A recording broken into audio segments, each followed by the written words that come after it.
Hello, nice to see all of you. Thank you that you found the way to DEF CONF CZ here in nice Brno. My name is Fabian Deutsch. I'm going to speak about virtualization in a container environment or in a containers world. I mean, they've reached world domination. About myself, before I start, I'm Fabian Deutsch. I work louder. Oh, okay. My name is Fabian Deutsch, and I work for Red Hat, not here in Brno, but in Germany. And I used to work on virtualization. Actually, I continue to do so, but in a container world. And I want to share what I've seen so far with you, and you might be interested in that. All right. So, in order to understand why all of this is interesting, putting containers into a virtualization context or vice versa, let's take a look at how they relate to each other. So let's get the Valve virtual machine onto stage, and on the other side we invite Can the container to the stage, and then we'll have a little battle to see how they compare to each other. Why do I want to do that? Because I want to compare the two technologies or the two concepts to then see if it makes sense or why it makes sense to have them in the same context, or why it doesn't make sense. Whenever you've got a question, please lift your hand and interrupt me. And if I fade off, then please remind me to speak up again. So we start off with, I structured these few questions roughly in the life cycle of a container or a VM. So usually we start with building something. So we're building a VM. And I mean, VMs have been around for 20 years, roughly. I mean, they've been around since the 60s, but I think in our context, really in the Linux world, 20 years or so, or 15. And we've got a rich ecosystem. We've got several ecosystems which don't overlap necessarily, which you can use to build VMs. They're all different. The closest family to me is the libvirt family with virt install, virt builder, and all these tools to build VMs. And how does that look on the container side? Well, in containers, that is very charming. Since the beginning, there was one tool to build containers, and that was Docker build with Docker files. You had a very simple format. You had a few imperatives or directions in that file, and you can build a container right away. So we did not have this fragmentation of tools right at the beginning. Maybe it comes up. We see it a little bit. So that's really convenient, and it's slick. Granted, containers, you do a really good job there. You have a Docker file, you run it. It's really fast to build it. So that's really a good experience compared to what we need to do with VMs. In VMs, you usually, depending on what you want to do, you can use sysprep for Windows or Cloud Init. Cloud Init is a runtime thing. You can use Anaconda kickstarts to build a Fedora image or RHEL image or Debian tools or SUSE tools. All of them have tools to build images into VMs and then have an image which you can deploy to your environment. But it's much more effort to get an image. So, all right, and then you've got the image, and what do you do now? So in our VM world, we invented a lot of protocols, and we have concepts like from OpenStack, we've got Cinder, for example, or Glance to distribute images. In Overt, we've got our concept. I'm an Overt guy. I used to work on Overt. And we have our concepts to distribute images, and there are others. If we look at Virt Builder, they just provide them as compressed images on a web server, and you can download them.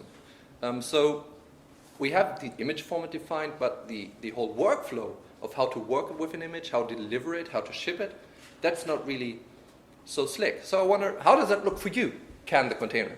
And here we can say, it's pretty much standardized since the beginning. There was Docker push, also built into that single command. And the protocol, the server side was pretty much standardized. The way how you push it was pretty much standardized. So it's very convenient. You run Docker build -t with your tag, and run then Docker push, and it's pushed to the World Wide Web on Docker Hub, which might be bloated with images, or you push it to Kai or another registry. But the essence is, it's really slick again. There's a single workflow of how to push it to different places, and from there you can consume it. A user or yourself, you can then just name the registry when you want to run a container, and it's there. You don't have to, there's not this diversity. You don't have to know a lot because it's so much standardized. That's really convenient. Okay, but images are nothing without the content. So what can we run in an image? You ship something, and then you need to say, what can I ship? Shipping an empty image is not really useful because you cannot even launch it. So what can we put into images? in the virtualization world, we can be proud. We can put a lot of stuff into VM images. We use it for a lot. We use it to test operating systems, so you can put all Linux operation. You can theoretically put a lot. I wonder, can you theoretically put everything you can put on a virtual machine on a physical machine into a VM? Yes, you can. It's like, it's a one-to-one mapping of your disk, of your physical hardware. You read blocks from a virtual disk as you would read them from physical media. So you can really put anything into a VM. If it boots, it's a different question. Hello, nice to have you here. So, and containers, well, you don't necessarily have blocks which you operate on, but you have files, and you can effectively put everything into them as well. We're friendly. We say you can put everything in there. No, we know that. You can say from Ubuntu, from Red Hat, or from RHEL, from Fedora, from Debian, from Gentoo. Actually, I wonder, is there a base image for Gentoo in? Yeah. Oh, very cool. And all the other distros. So in reality, you can package a lot of or you have access to all your packages, from your favorite Linux distribution, in your container image, and that's very convenient. So I think here it's a par. We can put pretty much the same stuff into VMs as we can put into containers. So now we ship all our favorite distribution images to a node, and now the question, if we launched them, the cool thing about virtualization is you can not just run one virtual machine on a node. No, you can run a range of them. Like, I think I'm getting crazy, like 20 or 50 virtual machines on a single host. I know it sounds crazy, but it really is reality. And for containers, how does it compare there? Well, the benefit of containers, and that's probably due to how they're implemented, is that you can run even more containers on a node. Assuming that you have the same workloads in the VM and in the container, you can reach a higher density. So containers here again are pretty good at achieving a certain goal, like here, a higher density. So the list is getting pretty long, but I'm getting to the end. So fast. It's always important to be fast. We want to boot things fast. We want to build things fast. And VMs are good. We did a lot of improvements over the last years to improve performance. There's DPDK or all the VirtIO stuff we have in the Linux kernel. We have guest drivers in order to improve the virtualization, in order to get data in and out from the VM. So that is, I think, virtualization is good.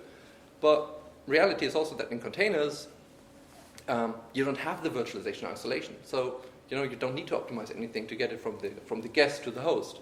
So in reality, and actually, there's more overhead in the virtualization world, because you need to initialize the BIOS, the virtual hardware. So it's slower, and you see that when you boot a VM, you have time to look into the clouds, to look at the sun, the birds outside, and then you get back to the screen to do something. In containers, it's quicker, it's blazingly fast. So they're pretty good at that. Strong isolation. So now we have 20 machines or containers running on a host. So how they isolated? VMs are pretty strongly isolated. I mean, we've got svirt to isolate them, at least on some distributions, and we've got KVM, which is effectively giving us some isolation. And containers, well, they are also isolated. Every container is self-contained by itself. It has its own network namespace. Eventually, it has its own mount namespace, definitely. So there's also isolation. Well, it's not so isolated, but still, granted, Gesundheit, it's isolated. In the end, containers do a lot of stuff right. They really, from the beginning of building it, to shipping it, to running it, it's a good experience. And I mean, we see that. A lot of people have picked that up.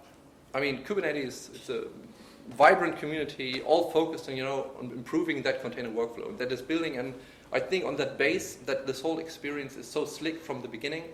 And, it's so good and easy to grasp the concepts of how to, operate them, build them.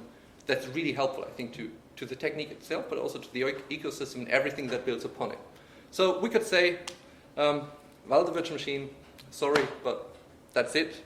Leave the stage. And Can the Container is the winner of our small contest to compare, between the features and requirements we have on running isolated workloads. But so world domination is from containers.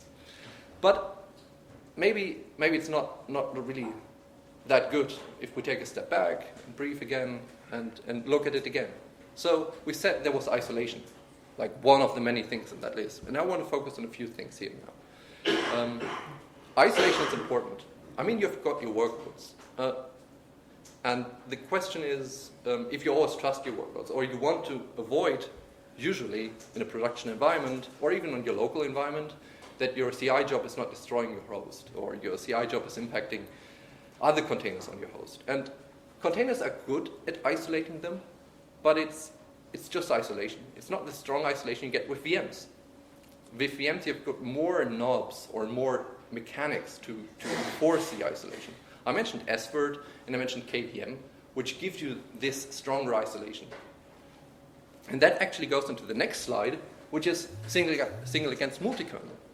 So you can think about that in just a second, please.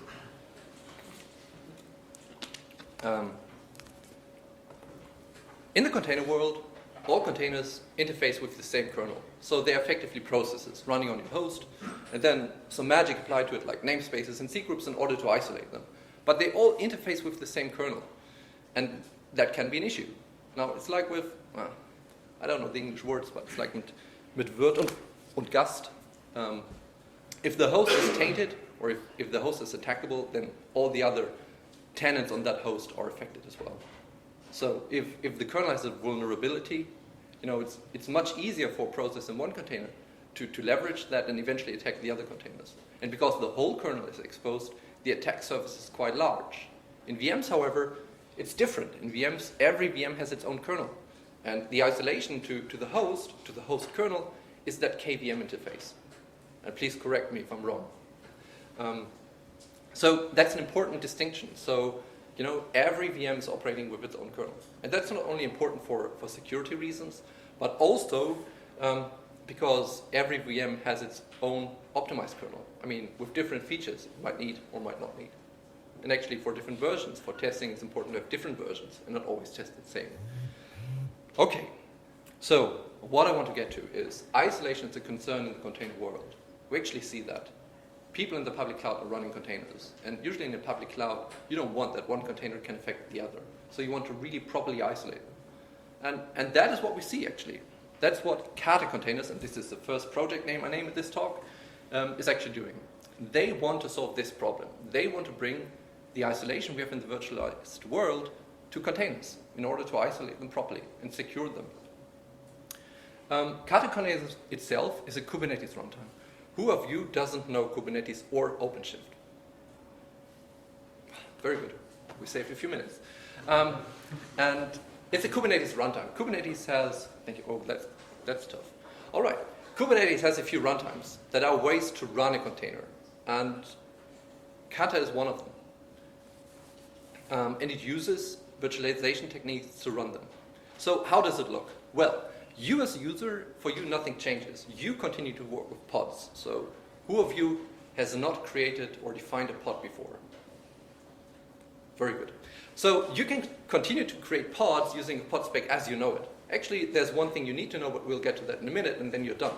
And you can continue to use kubectl or kubectl. It's not sure what really the right pronunciation is, but you can use it to manage those containers. Nothing changes for you. You build your containers the same way, if I'm not mistaken.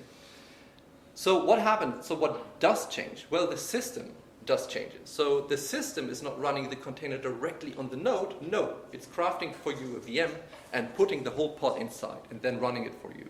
So it's creating a VM in order to run a pod, so a group of containers on that node. So by running the pod inside that VM, and I hope I don't pond on that point too much, but because it's running it inside a VM, you get this isolation of the virtualization world.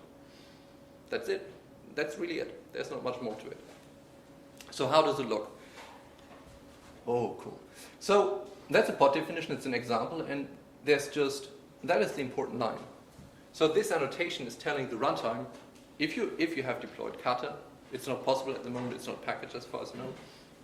But if you would in future, then you can put that annotation onto your pod in order to tell Kata to run your pod in an isolated environment. I just highlighted that part as well because I want to highlight this, that a pod is about running processes. Here, TFT PhD. Awesome. So we picked the parts we want from the virtualization world and applied them to containers without changing anything. This solves the problem. It solves the problem of isolating containers and pods. All right, great. That's it. That was about virtualization in the container world. There's nothing else to say. Well, is it really everything? No, not necessarily. So fact is that there's this other thing, this usage of virtualization, that are virtual machines. We mentioned that we've built them for, classical virtual machines for like 20 years. So what does that mean? Well, imagine all these little tiny rocks in this large mountain are VMs. We've built over the last 20 years, we've built a pile of VMs. Who of you is running more than one VM? Okay, there you go. So we've got at least 100 VMs on the world, and that's sufficient to think about what can we do about them. Because, so what I want to illustrate here, just to reiterate, we've built really a mountain of VMs. Everybody has built VMs. We've got vendors building specialized VMs for NFV. NFV is always a good example. Whenever you do a talk, mention NFV. Really good. And we've built VMs. So what about them? Because the problem is, even if containers are so similar to VMs, VMs cannot be run as containers right away. That might be true for some workloads, but it's often not true for every workload. And sometimes you don't even want to run the work that you have in a VM inside a container due to other differences, which I don't want to go into now, like assumptions. Okay, so the question is, what can we do about those VMs we have created over the last 20 years, but still want to go into the container area? That is where KubeVirt comes in. That is the second project. So KubeVirt is actually a lift and shift story, or lift and shift, which is a migration story. This is a horizontal elevator, so it's about lifting the elevator up and then shifting it to the left and right. Just another comment on the background image. So it's about lifting and shifting. It's taking a workload as you have it today and run it alongside containers, because we want to pick you or all the others up where they are with the VMs they have today. We want to allow you to move it into containers, but as said, it might not always be possible or not feasible because it's so complicated. So from the KubeVirt perspective of running VMs, what does change? So for you don't create a pod, you rather create a VM. And you start to work with VMs on top of Kubernetes. And you define a VM using a VM spec, not a pod spec anymore. But the operation of that VM is still done using kubectl. That is what is changing for you. So what changes on the system side? Well, what it does, what KubeVirt teaches Kubernetes is to run a VM. That's it. That's all there is to say for that. So how does it look? And that is effectively a new kind in Kubernetes, delivered as an add-on, by the way. So KubeVirt is an add-on to Kubernetes. It's a virtual machine type. And I highlighted here, earlier we said it was a process of a pod. Thank you. We shortened the discussion time a little bit. And here it's about really running a disk. So we just specify the disk to launch like you would do it with VMs. So instead of specifying the process in the containers, you specify this. Like actually do it today in OpenStack or Web, for example. Okay, that's awesome as well. It gives users of VMs a perspective of how to run their VMs in future as well. There are reasons why you want to run them alongside each other. One is, getting pods and VMs and containers running closer to each other is running them on the same infrastructure allows them to cooperate better. It's a better thing for the operator because if you run them on the same infrastructure, you just have to maintain one. You don't have to maintain Kubernetes and OpenStack or Kubernetes on OpenStack. You can just maintain Kubernetes on bare metal or on OpenStack in order to run both containers and VMs. All right, so we win again. I really like that emoji, so that's why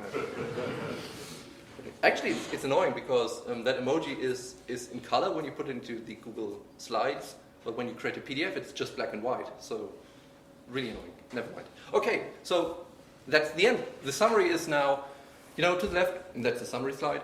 On the left-hand side, we've got the container workflow and container workloads, and that is usually run by Kubernetes. So Kata container, roughly lines on the left-hand side because it's pretty much close to Kubernetes with, I added that little gap because they're small, different, where it behaves a little bit different, like namespace, but in general, you could say it's just running containers as VMs or inside VMs. On the right-hand side, you've got OpenStack and KubeVirt, which are classical systems to run VMs. And KubeVirt, even if it runs on Kubernetes, is pretty much on that side because it allows you to run the VMs as you would run them on OpenStack or KubeVirt. And there's actually one component where I want to mention that is virtlet. That is, it's to run virtual machines, but you use a pod definition to run it. That's complicated. So I didn't go into that because it's half-baked. You know, you can run a VM, but you can't express how the VM looks. And so virtlet is there in between. All right. I thank you very much for your patience. That was a quick one. Questions? Live demo. Sorry? Live demo. Yeah, the time is tight. No. All right. Yeah. Thank you for your question, by the way. You said that kata containers run KVM and inside it's the container, the content. And with KubeVirt run KVM managing the virtual machine again, eventually also Kubernetes. So in the end, for a security point of view and a long-term integration point of view, it could happen that Kubernetes could be the best KVM manager from both security and long-term solutions. Yeah, you could say so. I actually don't know if Mesos or... I mean, there are other orchestrators besides Kubernetes. Oh, yes, sorry. The question was, or the statement was, because of KubeVirt and Kata, Kubernetes become the best system to run, how do you term it? To manage KVM-based work, the best KVM manager in the world. That was added by me.